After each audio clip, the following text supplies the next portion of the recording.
Oi, pessoal, tudo bom? Gente, vamos começar nossa aula. Hoje vamos falar sobre indução eletromagnética, tá bom? Então, organize o local para o estudo e vamos começar nossa aula.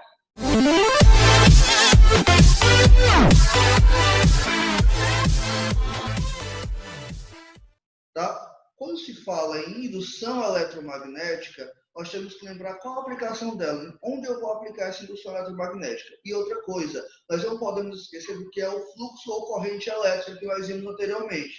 Então, nós precisamos estudar corrente elétrica, fluxo elétrico. Caso você tenha esquecido um pouco nas nossas aulas anteriores, nós falamos sobre corrente elétrica e sobre fluxo elétrico. Tá? Só existe corrente elétrica, só existe a corrente elétrica quando há um fluxo ordenado de elétrons. Isso eu posso adiantar para vocês. Tá? Então, para a gente começar o nosso estudo, vamos falar sobre dois caras que foram super importantes para o estudo do eletromagnetismo e da indução eletromagnética. Tá? Esses caras foram Hans Christian Ørsted e Michael Faraday. Tá? Então, eles foram figuras muito importantes para o estudo do eletromagnetismo e da indução eletromagnética, certo? Então, por volta de 1820, Hans Christian Ørsted descobriu que existe uma relação entre fenômenos elétricos e magnéticos.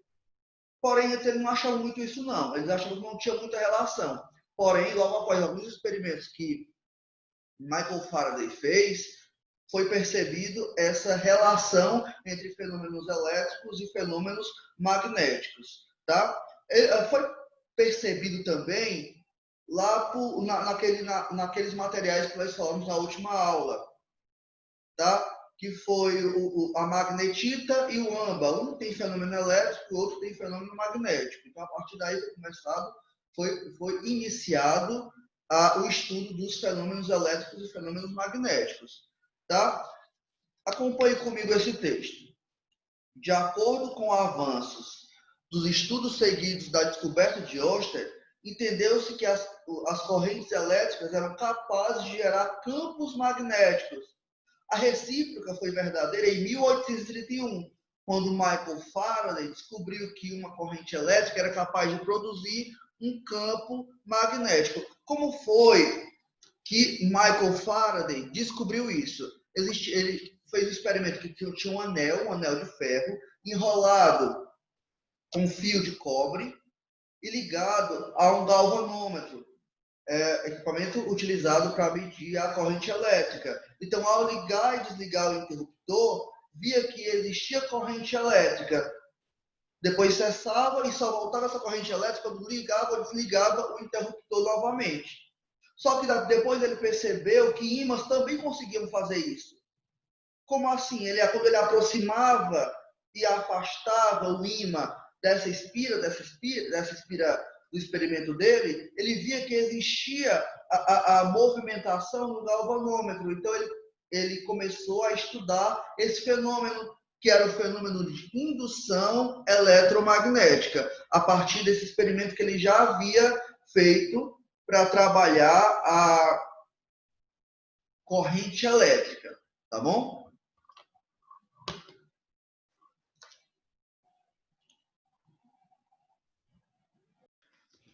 Então, pessoal, vimos como é a funcionabilidade, digamos assim, como foi feito essa constatação sobre a indução eletromagnética através desse experimento. Agora vamos para as fórmulas, certo?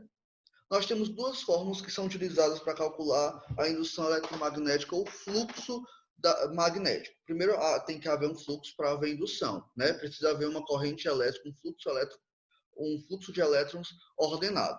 Então, acompanhem comigo. De acordo com a lei de Faraday, quando há variação de fluxo do campo magnético em um circuito condutor, como em uma bobina, uma força eletromotriz induzida surge nesse condutor, que é a tensão, tá? Então, fluxo magnético é igual a B vezes A vezes cosseno de θ. Esse símbolo, o primeiro símbolo que aparece é o fluxo magnético, dado em um Weber ou Tesla por metro ao quadrado. B é o campo magnético, que é dado em Tesla. A é a área em metro ao quadrado e θ é o ângulo entre B e a reta normal da área A. Tá certo? Então, essa é a primeira fórmula que você utiliza para calcular a indução eletromagnética. A segunda fórmula foi uma contribuição que Lenz e Franz Ernst Neumann fizeram para essa fórmula de Faraday. Tá? Então, Lenz e Franz moldaram uma lei, como ela é conhecida atualmente, aprimorando essa lei de Faraday. Tá? Então, eles colocaram que E é igual a delta θ sobre delta T. Esse Ezinho é a força eletromotriz induzida, tá? Que é dada em volts. O delta θ é a variação do fluxo magnético e o delta T é o intervalo de tempo.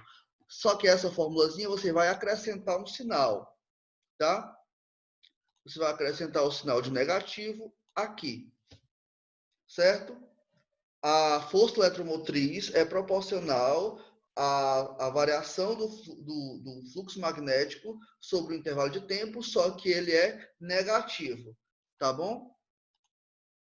Então, são essas duas fórmulas que nós utilizamos para calcular o fluxo ou o fluxo eletromagnético, a indução eletromagnética em um determinado sistema, certo? Continuando aqui, gente. Pessoal, aquecimento por indução eletromagnética. O que é o aquecimento por indução eletromagnética? Ocorre metais, tá? Para o amolecimento ou endurecimento desse metal. Mas vamos ver aqui, acompanhe comigo. O aquecimento por indução eletromagnética é um fenômeno muito utilizado para o endurecimento ou amolecimento de metais e quaisquer outros metais condutores de energia elétrica. Como é que funciona? O aquecimento por indução é feito através de uma bobina eletroímã, tá? Nessa bobina eletroímã passa uma corrente alternada de elétrons que é responsável por esse aquecimento. Porque nós sabemos que quanto maior for a movimentação das partículas, maior vai ser a temperatura. Então faz com que essas partículas, esses elétrons, se movimentem de uma maneira tão rápida, mas tão rápida, que aumenta a temperatura, tá? Chega a cerca de 1.200 graus Celsius. Tá? Então, esse é o aquecimento por indução. Existe uma bobina eletroímã, onde passa uma corrente elétrica alternada, que é responsável pelo aquecimento, tá? Onde faz com que esses elétrons aumentem sua velocidade, fazendo com que também aumente a temperatura. Haja também a elevação da temperatura.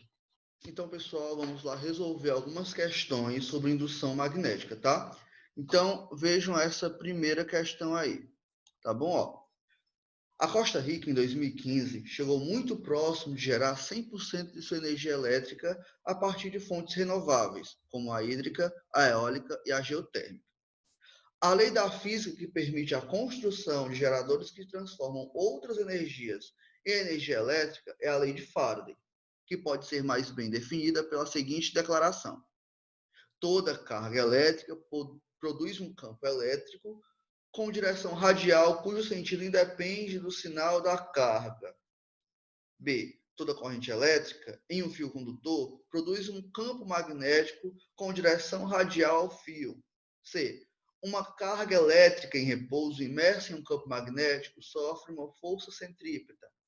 D. A força eletromotriz induzida em uma espira é proporcional à taxa de variação do fluxo magnético em relação ao tempo gasto para realizar a variação. Ou toda onda eletromagnética torna-se onda mecânica quando passa de um meio mais denso para um menos denso. Então, veja quais as fórmulas que a gente utiliza na fórmula. Nós temos essa e nós temos essa outra, tá? Se eu for observar, eu vou utilizar essa fórmula aqui. É igual a variação de θ dividido pela variação do tempo. Qual que está mais de acordo? Que tem mais a ver? Toda carga elétrica produz um campo elétrico em direção radial, cujo sentido independe do sinal da carga. Isso aqui está errado. Tá? B. Toda corrente elétrica em um fio condutor produz um campo magnético com direção radial ao fio. Não. Vamos ver se está de acordo com a fórmula. Tá? Estamos observando isso de acordo com a fórmula. É igual a delta θ sobre delta T. Uma carga elétrica em repouso imersa em um campo magnético sofre força centrípeta. Não, em repouso não. Então, tem nada a ver. A última eu já vou eliminar por quê? Toda onda eletromagnética torna-se onda mecânica? Não, né, pessoal? Então, elimina essa daqui também. A única que sobrou foi a D. Então, vamos lá. A força eletromotriz induzida em uma espira é proporcional, igualdade à proporcionalidade. A taxa de variação do fluxo magnético, delta θ, é variação do fluxo magnético em relação ao tempo gasto, delta T. Então, observamos a fórmula e vimos que é a alternativa D, tá? Porque nós vimos anteriormente que existiam duas fórmulas, mas a que foi modificada para trabalhar a lei de Faraday relacionada à força eletromotriz, à corrente elétrica induzida, é igual a delta θ sobre variação do tempo, certo? Então, essa era a fórmula que a gente poderia, que a gente tem que utilizar, tá bom? Então, a alternativa correta é a alternativa D, certo? Próxima questão. Deixa eu limpar aqui.